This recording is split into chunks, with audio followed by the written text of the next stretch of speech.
যে প্রেমিকা আমাকে দুই অপশন দেয়, হয়তো আমি, নয়তো কবিতা, আমি প্রেমিকাকে ছেড়ে দিয়ে কবিতাকেই নিজের কাছে রেখে দেই। কথা কিন্তু আমার না, কথাটা লেখকের। আসসালামু আলাইকুম এভরিওয়ান, আজ বহুত দিন পর হাজির হয়ে গেছি একটি সুন্দর কবিতার বই নিয়ে আপনাদের সাথে। গতানুগতিক ছন্দ কবিতা না, আজ এমন একটি বই নিয়ে কথা বলবো যেই বইটির ভেতরে আপনার আমার অনুভূতি মলাটবদ্ধ রয়েছে এবং কবিতাগুলো রয়েছে গদ্য কবিতা হিসেবে। আজ কথা বলতে চলেছি এই বইটি নিয়ে। জন্মান্ধ চোখ দুটি তোমার দিকে চেয়ে আছে, এফাস মোবারকের লেখা। এই বইটি আরো 6-7 মাস আগে আমার হাতে এসেছে, কিন্তু পড়া হয়ে ওঠেনি। তো পড়া শেষে আমার কাছে মনে হলো যে এই গদ্য কবিতাগুলো আপনাদের সাথে শেয়ার করা যেতে পারে। যারা ছন্দ কবিতা পড়তে পড়তে বোর হয়ে গেছেন তাদের জন্য একটা ভালো বই নিয়ে এসেছি আজকে। তো প্রথমে শুরুর দিকে যে কথাটা বললাম সেটা এই যে এখানে লেখা, বইয়ের ভেতরে নেই। ব্যাক কভারে এত সুন্দর একটা কথা লেখা, অনেক কবির বা লেখকের গার্লফ্রেন্ডরা মানে রাগ করতে পারেন যারা ইতিমধ্যে এরকম অপশন দিয়েছেন, এবং কবি বা লেখক দোটানায় আছেন, তাদের রিলেট করতে পারবেন। কিন্তু অনেক সুন্দর একটা কথা লেখা আছে। আমার কাছে মনে হয় সাহিত্যিক বা কবি যারা আছে তাদের পার্টনার গুলোকে একটু আন্ডারস্ট্যান্ডিং হতে হয় কিংবা সাপোর্টিভ হতে হয় বলে আমার ব্যক্তিগত মতামত।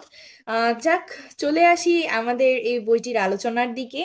জন্মান্ধ চোখ দুটি তোমার দিকে চেয়ে আছে, এই সুন্দর বইটির মূল্য হচ্ছে মাত্র 240 টাকা, এবং এটি হচ্ছে উৎসব প্রকাশন থেকে আসা কবিতার একটি বই, এফাজ মোবারকের লেখা।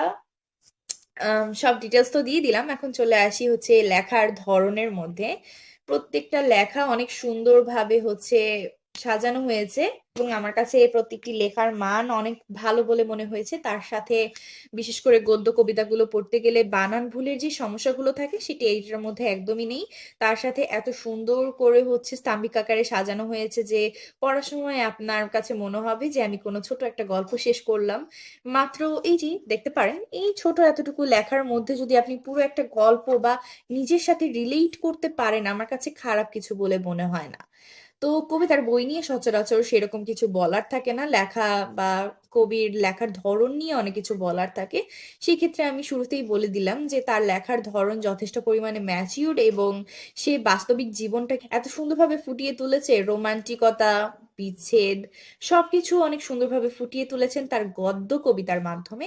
তো সেইখানে আসলে তার লেখা নিয়েও সেভাবে সমালোচনা কিংবা আলোচনা করার মতো আমি কিছু পাইনি।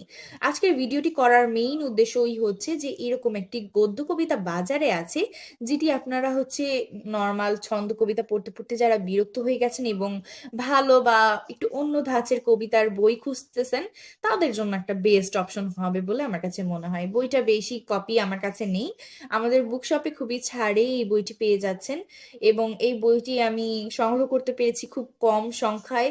এই বইটি নিয়ে এখনো আমি পোস্ট করিনি, খুব সম্ভবত সামনে পোস্ট করব এই ভিডিওটা যাওয়ার পরপরই।